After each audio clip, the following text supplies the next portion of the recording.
This is our program for the week of July 21st, 2025. I want to start by just saying it was great to see so many of you all in person last night at the book event with Mohammed El-Kurd and Dina Takruri. It was a packed house in Oakland at the First Congregational Church. Um, and it was great to meet you all. And I hope some of you are here today for this PSA. I'm going to bring up Samer.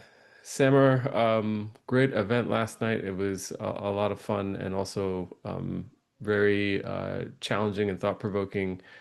What were some of the things that you're leaving with after last night's conversation?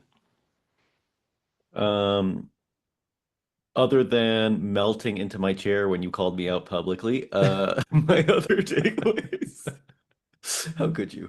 My other takeaways. I don't know. I mean, like, I read the book, of course, before the event, and I've been really reflecting on it for the last few weeks, particularly, I would say, as it relates to the PSAs. I think there's some really challenging thoughts there about, who we platform and how and whatever. So we'll probably circle back on all of that, but.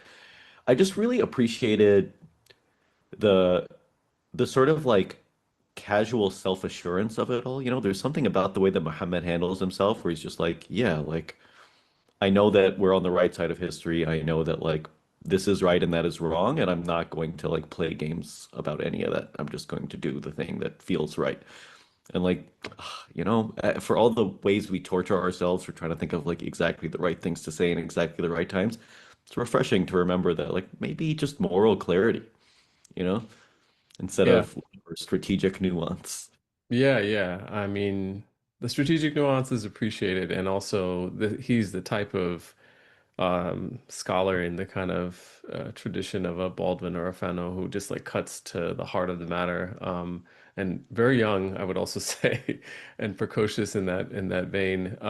So just tremendous honor to see him at this stage in his kind of prowess, right? His ability to kind of put pen to paper, which he, very humbly talked about as like his role, right? Like, or part of his role as an organizer, activist, and a writer. Something that stuck out to me that I just wanted to note before we get started with everything was just, there was, the event was packed. That was one thing that stuck out. This is just one image. We'll hopefully have some more photos for folks later today, but it was packed from top to bottom into the balcony.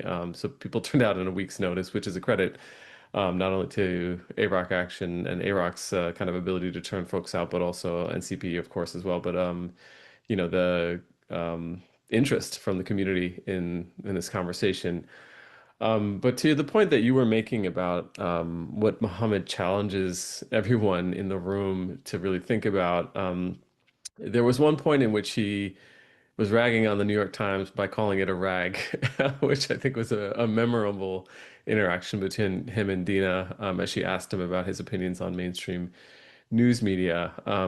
And we had, New York war crimes copies, right, that were being distributed or available for folks to take at the beginning. And I was thinking through this a little bit this morning. Because, and I'm sure you might touch upon, or you'll get into this, so apologies for stepping on your toes a little bit here, but the two articles this week, or two opinion pieces this week. One is this pretty abhorrent piece that got a lot of backlash, and is coming in a week in which there were mass demonstrations across the globe to end the starvation in Gaza, throughout the whole week, today, going into to yesterday, today, this weekend. Um, and this, honestly, it's hard to describe it. I hate to be so glib, but a pretty smarmy piece by Stevens, right? Like the argument here, just being that, why didn't they kill more? If it were a genocide, why are more people dead, right? Like just a really unconscionable approach to making the argument. And then and if folks are interested. I don't think you're missing much if you don't read it, so we can summarize it. But the New York Times readers' comments are actually pretty nicely are actually a good source of information because there's some pretty summary responses and rebuttals to all the very weak arguments that are made. The other thing that's true is that in this just 16 hours ago, about like a half a day ago, there was this other article, and I think this points to I think something you said, Samer. I don't know if it was in last PSA or a couple PSAs ago, just about the choice of language. Like the New York Times will platform people like Mohammed Mansour, who's like someone who works for the International Rescue Committee in Gaza, where it's like all of it is a narrative about like what people are suffering, but there's no analysis around genocide, or there's this absolute refusal to get to that point. Um, and and then the kind of premiere piece for the week was this piece by Bret Stephens. And all of that is also coming on the heels of this article, which we talked about recently, which was the one by Omar Bartov, right? Who's an Israeli genocide scholar, right? And Mohammed, I think, alluded to this in his remarks last night, right, about the legitimacy placed on an Israeli genocide scholar, and the dependency to sort of platform someone like him to make the argument that Palestinians have been making ad nauseum from the very start of this. And I honestly found a lot of what Mohammed said to be pretty liberating and freeing, right, to kind of acknowledge, as he said often, we need to talk to each other, right, and um, there was something he said in his book. I'll just read it really quickly. We must not wait for Haaretz or the New York Times to arrive at the miraculous epiphanies we have long called common truths. We should purge their prestige in our minds, the prestige that renders at times acknowledgement of an eyewitness account more valuable than the account itself. And he goes on, in this section of the book, to kind of talk about the humility that Western knowledge producers need, and the need for us to kind of produce knowledge. And I do think on some small level we should refine our approach with the PSAs, but it is nice that we have done this for this long as some space to provide a little bit of that. One thing I'll just close on saying is that I would direct folks to um, the New York Crimes has this dossier that they put together on the New York Times writers, which really lays out like how entrenched and entwined the New York Times newsroom, opinion writers, editorial board, how much they are entwined with Zionist forces, right? From folks who have children in the IDF, IOF, to folks who are being paid, like Bret Stephens, by Israeli lobby groups, right, or on our own staff. So anyway, just a lot there. I was really grateful for the event and for everything Mohammed laid out, and I would recommend folks, as I told everybody last night in my opening remarks, was to pick up a copy of Perfect Victims, and make sure that it's in your library, and that you're in study and conversation. I loved that Mohammed's one like kind of golden piece of advice was join an organization, very much in line with something we say both at CP and AROC. So um, it was great again to see everyone there, and we'll hopefully have some more material, including pieces of the recording, to share in the days and weeks to come. But other than that, Samara, it's great to see you and have you back. I know you're operating on not a lot of sleep, so we're grateful for all you can give today. Yeah, thanks, Thomas. It's yeah, a lot of the slides today came together on Bart on the way home from the event yesterday. So forgive me. And I just think to note, you got to share your screen so that I can. yeah, one thing that I just wanted to say was like one of the things that I find particularly odious about, all the New York Times stuff, and I think gets highlighted really well by the um, Writers Against the War on Gaza, like description of the ties that all of those reporters and editors have with Israel is like the New York Times also has a policy of saying that Palestinians or people who have like family in Palestine or whatever basically can't write about any of this stuff because they have a conflict of interest. And somehow they can hold both of those things at the same time. Like your son's in the IDF, that's fine. You can be like the bureau chief for the entire like, Israel Palestine stuff. That's no problem at all. But God forbid that your heritage is Palestinian. You're like Palestinian American. No, you're not allowed to write about any of this because they consider that a conflict of interest. Just so odious, right? Yeah, In the way that they handle these things. that's the only word that's appropriate is odious. Yeah, truly But a rag. And like I think I spent a lot of time thinking about because obviously, I put a lot of New York Times articles in the PSA slides. But like at the same time, I would say, in like it or not, right? We understand the New York Times as the paper of record for the United States, right? It's the reflection of the like opinions and sort of analysis of the existing liberal order. And so I would agree with Mohammed, like getting something in the New York Times doesn't change anything for anyone necessarily. And I would strongly recommend if anyone is subscribing to them to not be doing that. But I think it's important for us to still continue to watch it, right? Though I will say, please turn on an ad blocker. Like, there's no reason to give them any money if you can. yeah, no, I think you're right. I mean, I think it's important to report on how they're positioning the arguments and justifying them as the paper of record. But long term, hopefully this is a larger dent in their credibility. And I do think Muhammad's encouragement and I would say urgency around knowledge production outside of the metropole. I mean, again, one of the things he said that really struck me was that he said, I write on the margins, I'm fine writing for a niche audience, right? And I think that there was, again, to your point, is this an unwavering conviction that he carries that I think is very, very, very crucial to keeping Palestine solidarity work on the right track long term. And so very appreciative for his scholarship and for the conversation last night. Mhm. But with that, floor is yours. Thanks so much, Shoas. Yeah, there's a lot to go over this week, and I think maybe like some of you all, particularly folks who attended yesterday, you might be feeling the same sort of yo-yo that I'm feeling because this week has been a really, really, really heavy one, and I think I've been sitting with that all week, as I imagine a lot of you have as well. Ooh.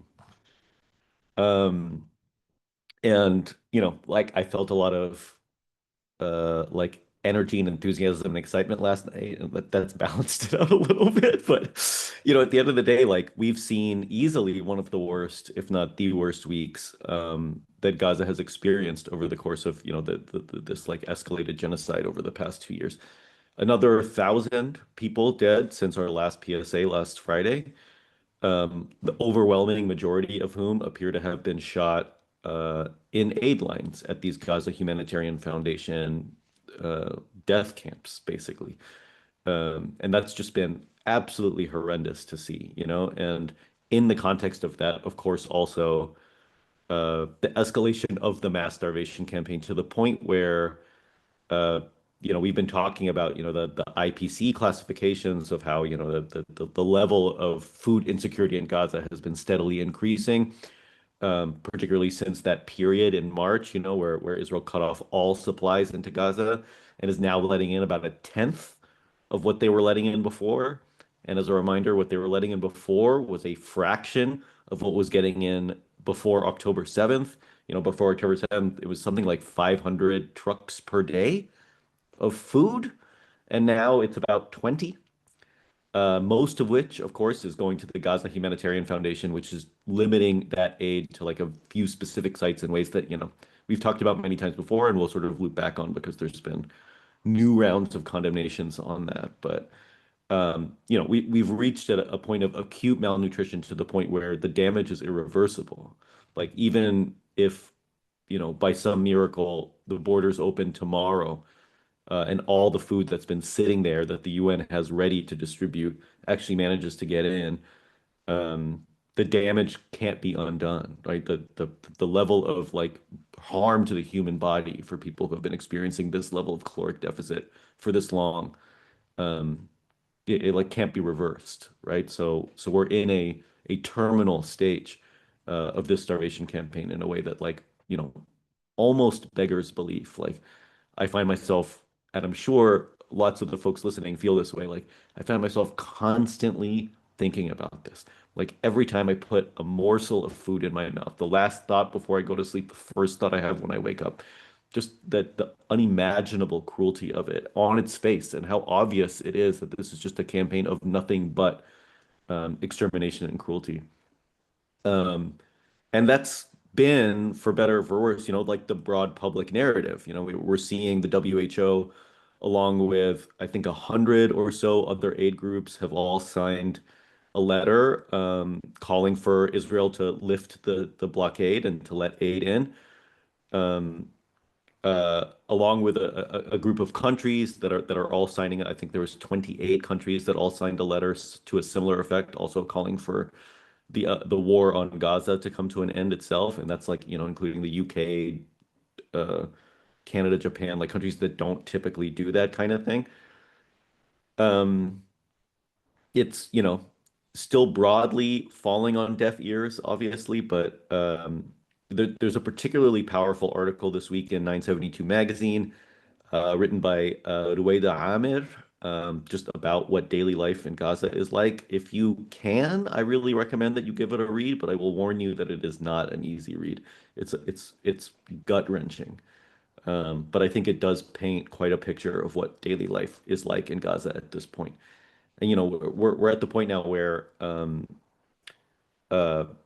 the like journalists, like media agencies, like the AFP and others, as well as aid agencies, are saying our own staff are starving.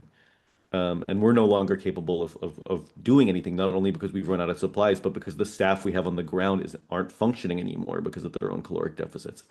And AFP is calling, for example, has asked Israel to allow their reporters to leave, right? To have like in and out access privileges. And obviously, Israel hasn't even responded, let alone said no, because their desire is, of course, for the journalism that's happening on the ground to stop. So, yeah, just horrific at every conceivable level. In one of its like usual desperate gambits, Israel is trying to deflect blame here to the UN. They did this like publicity stunt that folks may have seen, where they brought a bunch of friendly journalists across the border, and they showed them a bunch of aid that had gone across the Kerem Shalom crossing, and we're like, look, all of this is UN aid, and the UN hasn't distributed it. Trying to be like, okay, well, it's the UN's fault that this is happening, without recognizing that, yeah, the Israelis let that cross the border, but they're not letting the UN distribute it, right? The UN has to be given permission by the Israelis to actually take the stuff and drop it off somewhere. Um, and like, the situation now is like the World Food Program, led by leftist Marxist Cindy McCain, John McCain's widow, um, was talking about this just this week, saying like, yeah, the food is across the border, and then we tried to send one delivery. We only got a single one approved by the Israelis, where they promised that we could deliver to some area safely, and then that convoy was fired on by Israeli tanks and snipers. So like, it's impossible for anyone else to be delivering anything. And again, this is by design because they want to send everything through the Gaza Humanitarian Foundation, right? And whereas the UN used to distribute food across 400 different distribution points across Gaza, the Gaza Humanitarian Foundation only has four. And three of those distribution points are in the bottom of Rafah, right? Basically, the idea is forcing everybody down there, not only to force them into these killing fields, but also to encourage the mass displacement of Palestinians down to the south. This other article in the Washington Post, I think, also does a really good job of explaining some of the underlying economic incentives behind what's going on here, because again, there's capitalism behind every curtain. And like, uh, that sort of, greed and like profiteering, frankly, is endemic to like the aid industry generally, but this is on a whole new level. And like the companies and the for-profit enterprises, particularly military contractors and others associated with the military-industrial complex, behind the Gaza Humanitarian Foundation, and the insane amounts of money that they're making from that, shows one of the additional reasons why there's such sticking power here, because there's a lot of money to be made on human misery, as always. And then on the military front, just to say, in addition to the large-scale evacuations of the north that we've been talking about for a little while now, that have now come into effect, so 1 million Gazans in northern Gaza have all been ordered to evacuate again. This is something that we saw at the end of 2024, and it seems to be like ramping up again as they're pursuing this so-called humanitarian city plan, where they're pushing everybody, every single Gazan, into Rafah. And at the same time, for the first time, Israeli ground troops are moving into Deir al-Balah, which is a city in central Gaza that has obviously been repeatedly like bombed and assaulted by Israeli forces, but has never been occupied by the Israeli army in the same way that all of the other major cities in Gaza have been. And so Deir al-Balah, like as a city, still kind of stands, right? Like it still has some infrastructure. It's also, if you notice, like when you read stories that were written by journalists who are in Gaza, the byline location almost always says Deir al-Balah. Like that's where all the media organizations are headquartered because it was like the one remaining somewhat safe place. It's also, I'm not coincidentally, the headquarters of like every UN and aid agency operating in Gaza. And now Israel is moving in there too. And so the last city standing in Gaza is under direct threat, and they've already cut it off. So Israeli forces have taken over several neighborhoods, and they've cut all the way through to the Mediterranean. So they've cut off Deir al-Balah from all the cities to the south of it. And it's not clear how much more of the city they're going to occupy, but obviously a horrifying and really scary development. And in the context of all of that, of course, this like broader ethnic cleansing plan continues to move forward. This article in Axios, I feel like, was really telling about where we are with the plan for mass displacement of Palestinians out of Gaza, where it's being reported that Israel is talking to, I think, Ethiopia, Indonesia, and Libya, if I remember correctly, to see how many Palestinians they're willing to take. And what they're discussing with the United States is like, okay, if we can kick out however many tens of thousands or hundreds of thousands of Palestinians into those countries, what incentives can the US provide to those countries? So, like, Israel wants to kick out those people and wants to send all these populations over, and then they want the US to just foot the bill for this, like, criminal campaign of ethnic cleansing and displacement. Um, this is one of those moments where, like, the self-interested, deal-makey kind of Trump vibe does not work well for that sort of arrangement. So, from reporting at least, the US seems to be pushing back on this, not because they don't want Palestinians out of Gaza. They clearly do, and this ethnic cleansing campaign is perfectly fine with the United States, obviously, but they're not willing to pay for it. So they're basically telling Israel, like, if you can figure it out, and if you can muster the resources to do it, fine, but we're not going to do it for you. Um, but again, like this does feel, for all of its horror, this does feel still very pie in the sky. Like no country is going to take tens or hundreds of thousands of Palestinians. I don't think anyone um, feels like that would be a politically safe move, not only because it's a wildly unpopular thing to be party to ethnic cleansing, but also because it would be massively destabilizing. Um, so it remains a bit of a pipe dream. But what happens when you do have, 1.8 million people crammed into a tiny chunk of Gaza with the expectation that you can ship them out and there's nowhere for them to go? Like that's the big open question for this whole campaign, right? And that's where we are. The Israel going full steam ahead with a campaign that has no endpoint and has no resolution. And how it resolves itself from there is deeply, deeply unclear, which I think is why part of why the ceasefire negotiations happening right now, I feel like are something that Israel is actually surprisingly desperate for in this moment, um, given that like, yeah, there's no real other end game here. Um, and it's worth noting we've been saying, for many, many weeks, for those of you who have been tuning in regularly to the PSAs, that the ceasefire negotiations just aren't going to move.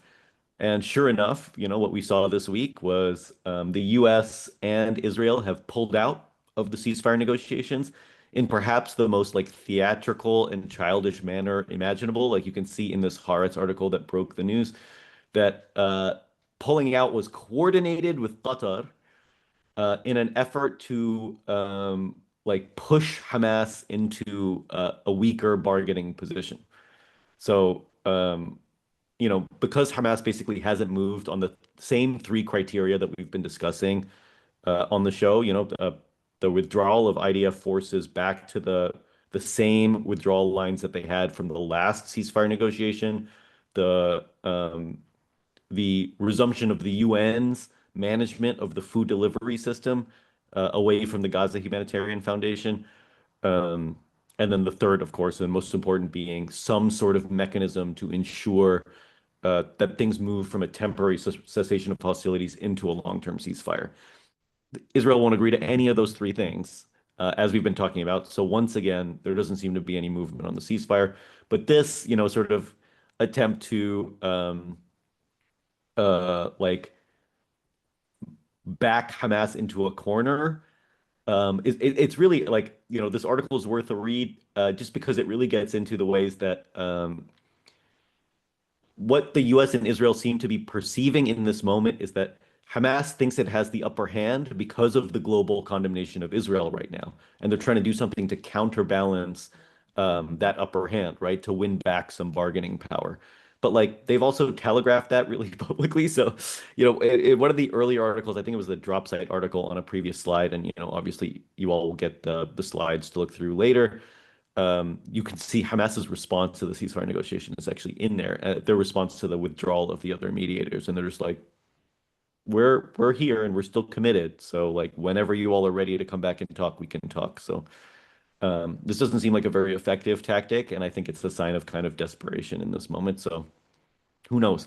They're also talking about, Steve Witkoff, the U.S. envoy, is talking about alternative methods to bring home the hostages outside of the ceasefire, and whether that's just bluster or means that they're going to go down a different route, it's not really clear. But like, they don't think they really have other methods available to them at this point. It's not like the Israeli military has been holding anything back.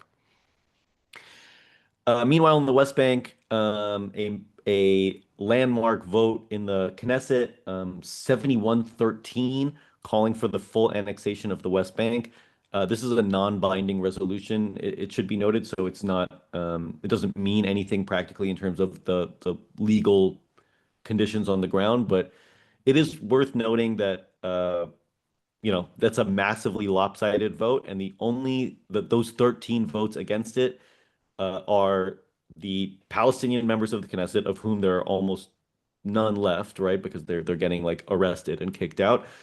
And the so-called left-wing Zionist party, the Democrats Party, which issued a statement condemning this vote, saying annexing the West Bank endangers like the Jewish Zionist character of the state of Israel. So like that's the left-wing position that they want to maintain the purity of the ethno-state, and taking over the West Bank endangers that. So great job, left wing of Israel.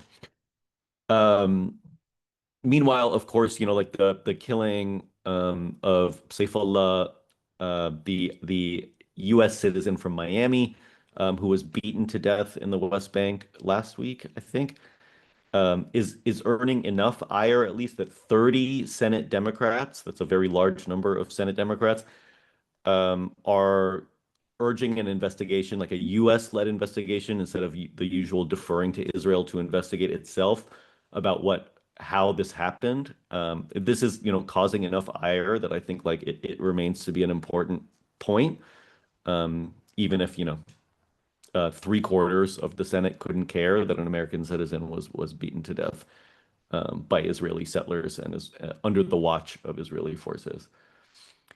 Um, and meanwhile, just like some internal characteristics in Israel that I think are worth noting, this Times article, um, I gets into like how the Trump administration is starting to get frustrated with Israel. As always, I wouldn't put too much stock in things like this. This is a sort of constant refrain that we also saw under Biden, right? Where they're like, "Oh no, he's mad. He's real mad now. Don't like any minute now he's going to be too mad to let this continue." That being said, like it is worth noting the points of divergence, right, between Israel's interests and the US's.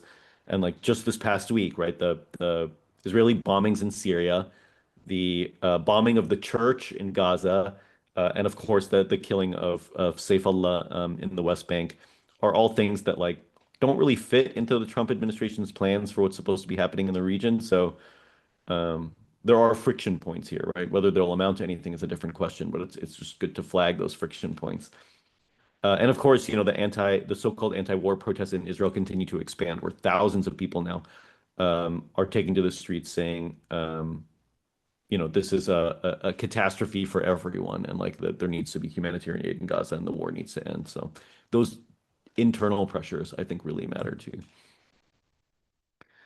In Lebanon, we talked last time about Tom Barak, the special envoy who has been taking this like so-called nuanced position here, saying like we need to meet Hezbollah where they're at, and like we need to figure out how we can provide them a path to continue to exist, and that earned the ire of the U.S. right wing and Israeli politicos.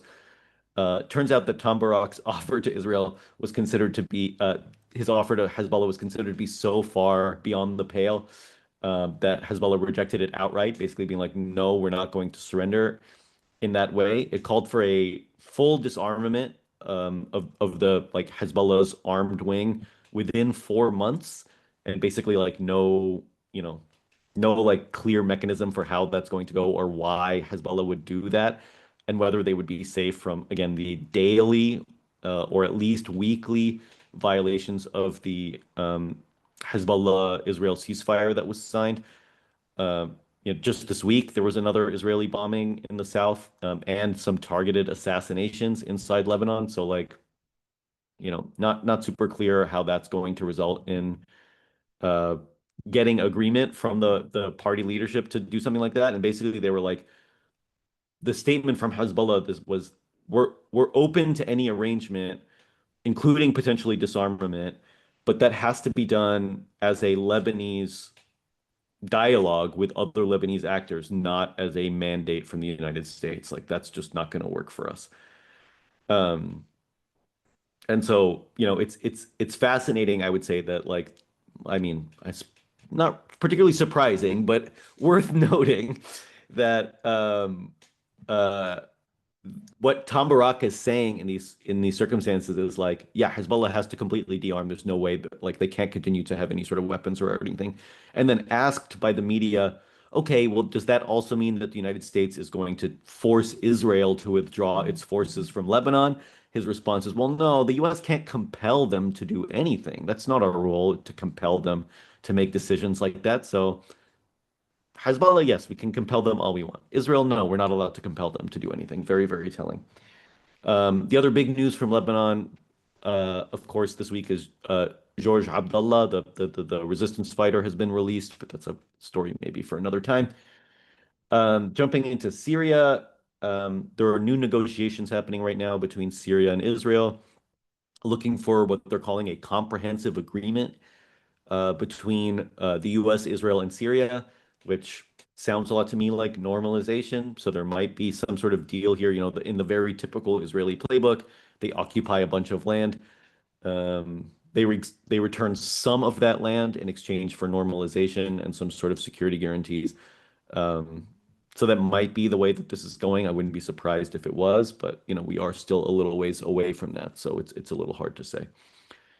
Um, Also worth noting that the US is back to conducting commando raids in Syria because, as predicted by basically everybody, um, the strength and prevalence of ISIS forces in Syria has only grown in these intervening months. And so, um, it's probably more of a threat now than it has been in a really long time. But um, obviously, troops on the ground in Syria is a terrifying development given its entryway into like broader regional escalation, of course. And in Iran, just to note quickly that these nuclear talks seem to be sort of back on. Europe is talking about levying sanctions against Iran, and Iran is basically saying that like, okay, there can't be a nuclear treaty if there are sanctions. Like it has to be one or the other. Um, but it's worth noting, and I think really critically, that in terms of opportunities for this to de-escalate instead of escalate, Iran just this week has agreed to allow back in IAEA inspectors, the International Atomic Energy Agency Association, whatever that acronym is. They kicked them out during that, 12 days of hot war with Israel, but accusing them correctly, by the way, of, not fulfilling their role of one, guaranteeing the country's right to pursue a peaceful nuclear program, which again, they have a fundamental right to under IAEA charter, but also basically acting as propagandists for the war, which they were, right? Um, but the fact that they're letting in the IAEA, not inspectors yet, but they are letting in like basically like a negotiating team um, to discuss what future inspections would look like is a really important step because if there is going to be some sort of international agreement around Iran's nuclear program, like the IAEA has to be some core part of that, like it or not, they're not exactly a wonderful agency, but um, so having them there is a sign that that kind of de-escalation is on the table, which is not a bad thing. But of course, all of this is under the shadow of Israel just wants to keep bombing Iran indefinitely. And there seemed to be, like increasing rhetoric around this. And one of the things that some Israeli analysts who were quoted in this Al Jazeera article note is that like they say like Israel for Israel like Iran is a consensus issue. So whenever Netanyahu is in trouble, he can sort of lean back on bombing Iran as a way of boosting back up his approval ratings. And just this week, once again, Netanyahu was supposed to show up to court for his corruption trial hearings, but this week he couldn't do it because his tummy hurt. That was I mean, not in those words, but that was like he had like, gastrointestinal distress. So once again, it's been postponed, but the previous times he's postponed it, he's done it through bombing campaigns. So it is very possible that at some point Israel will just want to restart the war with Iran. Although I will say that I don't think that they're militarily prepared, given the way that the last one played out, particularly by the end, where Iranian missile strikes were starting to get increasingly accurate. So both sides, I think, are really thinking through how they can weather an attack more effectively next time, and I don't think either one is there yet. Off to Europe, where one of the big things from this week, of course, is that France has, for the second time, promised to recognize Palestinian statehood. This time, it's a bit of a stronger statement, and they've sort of committed to the idea, although they said that they would recognize Palestinian statehood in September. So, like the gap is a little weird. The reason why they would wait 2.5 months is a little weird, but it's I think a concession basically to the rest of the G7 because France would be the only country in the G7 that recognizes the state of Palestine. And of course, the US and Israel are furious about this. But it seems to be in many ways just a response to popular pressure, right? Particularly around this mass starvation campaign that is raising a lot of resistance within, particular subsets of the political class in Europe. Um, that like there has to be something to be done. And this is a sort of symbolic gesture, right? There's a lot more that France could be doing, particularly, an arms embargo and like divestment and things, but it does matter in its own particular way. If nothing else, because it, absolutely incenses the like Zionist parties and also like in this moment recognizing the existence of a state of Palestine does feel particularly important given that where that state would be at this point is now in question, given that, Israel is talking about annexing the West Bank and kicking out the entire Palestinian population of Gaza. So it does do something, right, in this moment that is really valuable.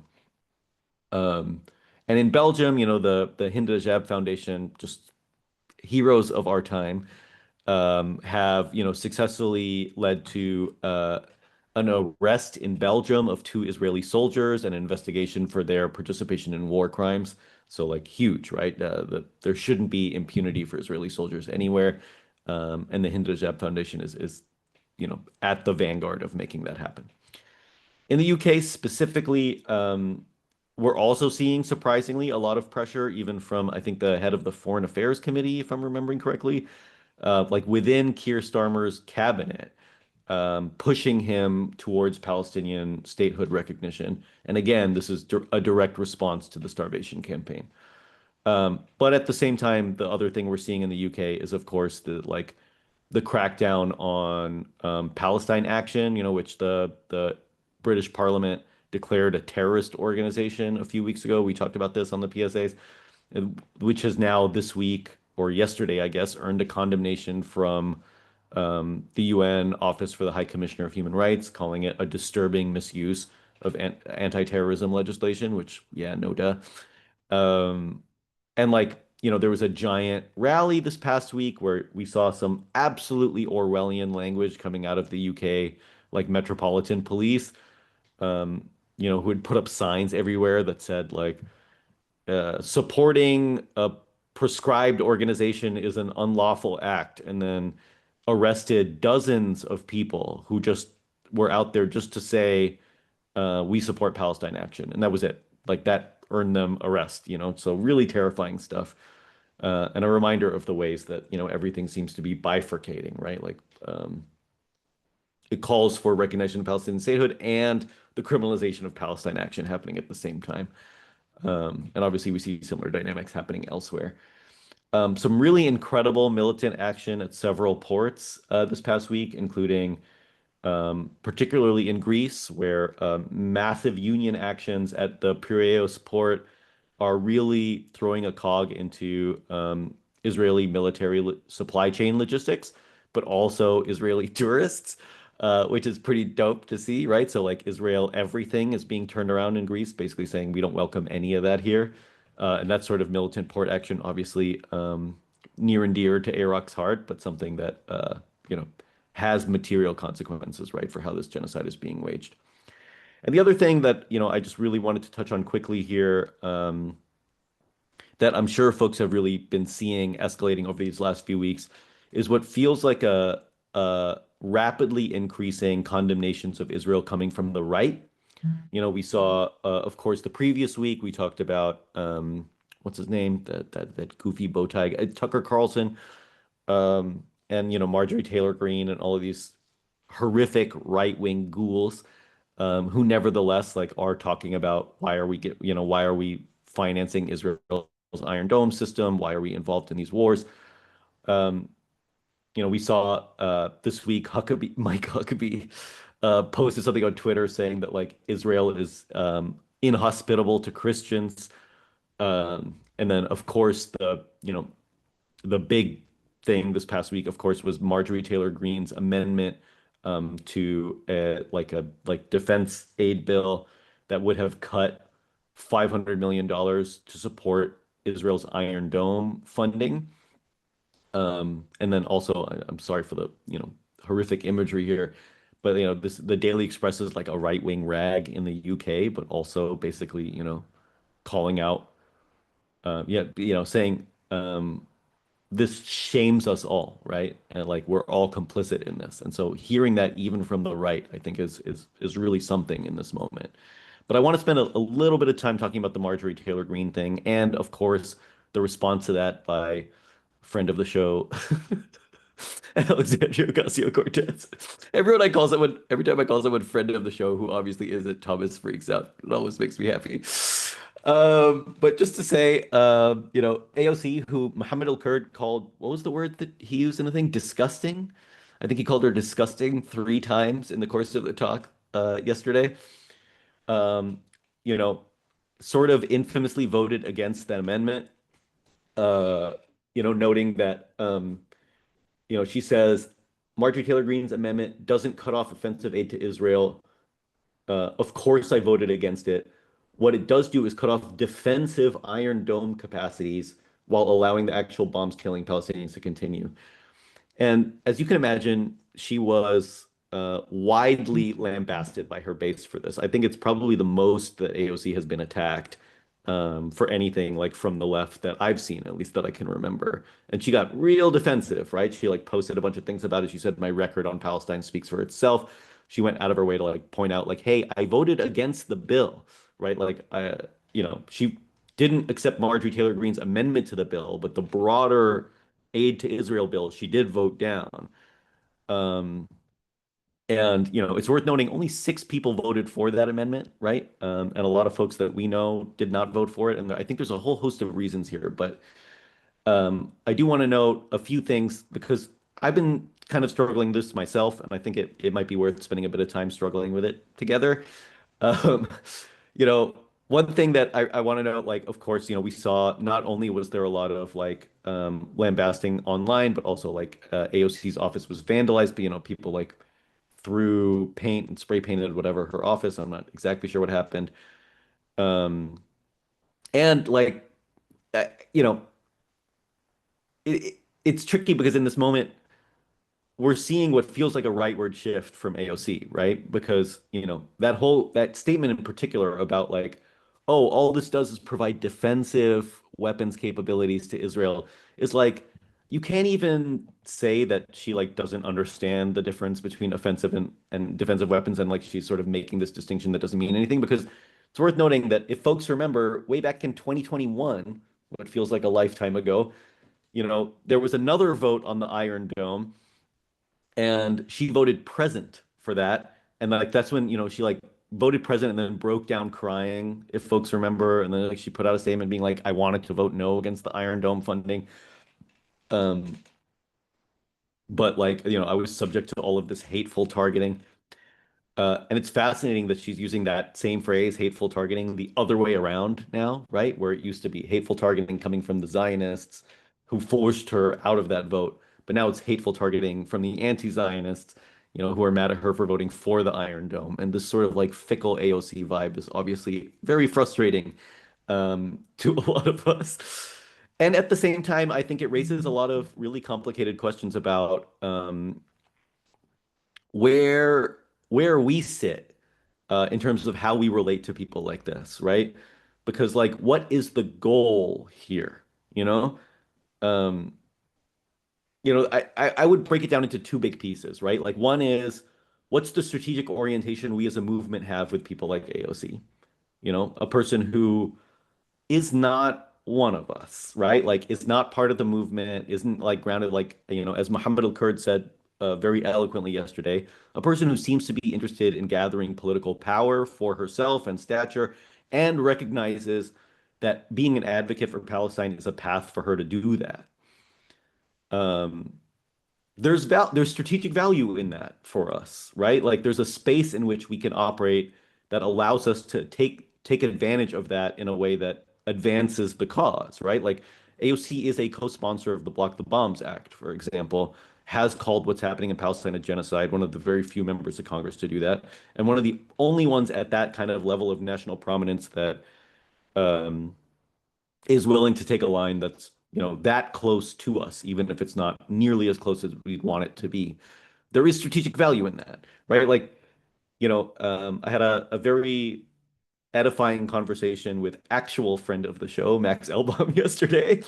And we were discussing this exact thing, right? That like it's not dissimilar to an understanding of like anti-Vietnam War organizing, right? Where you have anti-imperialists but then you also have a broader set of anti-war folks, right, who maybe don't necessarily align with us on like, oh, US empire is the problem, but see enough of like, I want this horror to end. And those people are critical to getting us to where we need to be.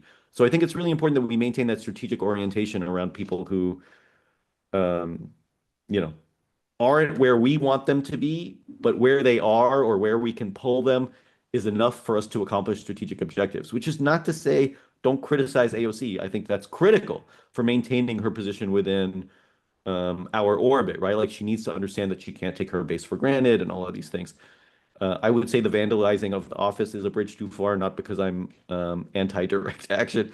I think vandalizing offices, well, I won't say anything about that on a public event. But just to say that I think we just need to be strategic in the way that we orient ourselves to those things. And so that was one piece of it, which is I think we need to be thoughtful about how we engage with people who aren't us. Um, Not that we give them any sort of, free passes, but also that we think about the path to keep them as strategically aligned as possible, with like whatever minimal costs. That's one piece. But the other piece that I wanted to touch on is this like right wing turn. And like the right wing turn against Israel and what it means for how we engage with that right wing turn. Because like Marjorie Taylor Greene is, AOC isn't like our full comrade. Marjorie Taylor Greene is our enemy, right? Like, like it's hard to imagine people that we are less aligned with than Marjorie Taylor Greene. And we really need to remember, we need to keep in the frame that these people are not advocating for these things out of a sense of Palestinian solidarity. They're advocating for these things out of a sense of isolationism and racism. And again, there's a way that we can strategically engage with that in a way that's useful, right? Like I still think that it's okay to have, it would have been preferable for people to vote for that amendment, for example. But it's really important, I think, as always, to differentiate between the folks that are coming at this from anti-Zionism and the folks that are coming at this from actual anti-Semitism, right? Otherwise, we ended up in a situation like this, which is what we saw this week in Ohio, right? And like, we don't want anything to do with this. We don't want anything to do with anyone who has anything to do with this, right? This is a horror. And so, like, those people need to be kept away, right? And I think there's a real danger in moments like this where people are hearing the Tucker Carlsons and the Marjorie Taylor Greenes and the whomevers, Candace Owens folks talking about critiques of Israel and being like, oh, look, these people are truth tellers. Let's listen to them more. This is the road they want to lead you down, right? So um, it's more important than ever, right, that we create the narrative that brings people this way and not that way, right? So like, while it's nice to hear anyone breaking the sort of, facade of whatever Israeli total dominance on our political class, I think those divisions really matter. And meanwhile, on the Zionist side, we've got um, probably the most absurd article I've ever seen in the course of the year and a half of PSAs here in the Jewish Journal. Uh, doing the old like, we can't tolerate anymore that Hamas is forcing us to commit all these war crimes, like the old Golda Meir line, which absolutely bonkers. We already talked about the New York's resident bedbug, Brett Stevens, trying to diminish the reality of genocide in Gaza. We talked a little bit about the shifting narrative in the New York Times. And like, just to note, like these are the most recent stories, all basically, Israel's Gazans are dying of starvation. Israeli groups blame Israel for the restriction of aid to Gaza. Israeli troops kill dozens seeking food. Israeli strike at Gaza church, kills three. Like, this is not uh, like positive coverage of Israel.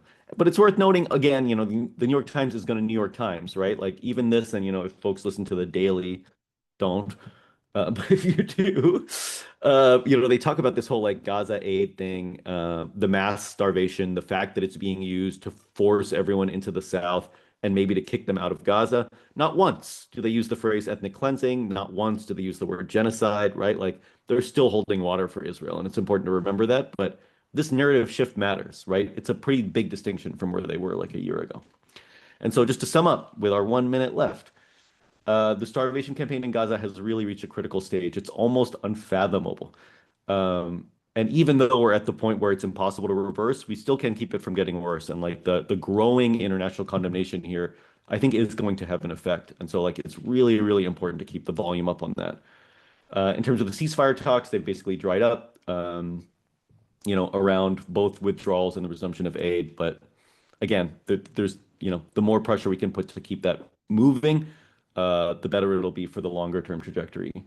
And, more broadly, public opinion is turning against Israel at a breathtaking speed. And that there are opportunities there, obviously, but there's also challenges around messaging and ideological coherence. So, like, we need to make sure that um, we're not letting people fall into actual anti-Semitic traps here. And then lastly, just we need to be strategic with our targets, right? We should call people out when they need to be, but we should always be asking to what end? Like we're calling them out in order to get them where, right? In order to do what? And I think that's really important to keep our movement centered on our goals. Lots of actions coming up, including two wonderful film showings. One on the 27th at the new Parkway, doing like shorts by Palestinian filmmakers. The Louis Theroux movie The Settlers is showing on the peninsula this Sunday. And if you want to know about other events, please check out the AROC calendar at bit.ly/Gaza events. If you would like text messages, please text PSA to 833-633-0604. And check out the Pal Media Tracker for the articles that inform this analysis. You can get a weekly digest by signing up at palmediatracker.com/signup. And that's the end of it. Thank you all so much.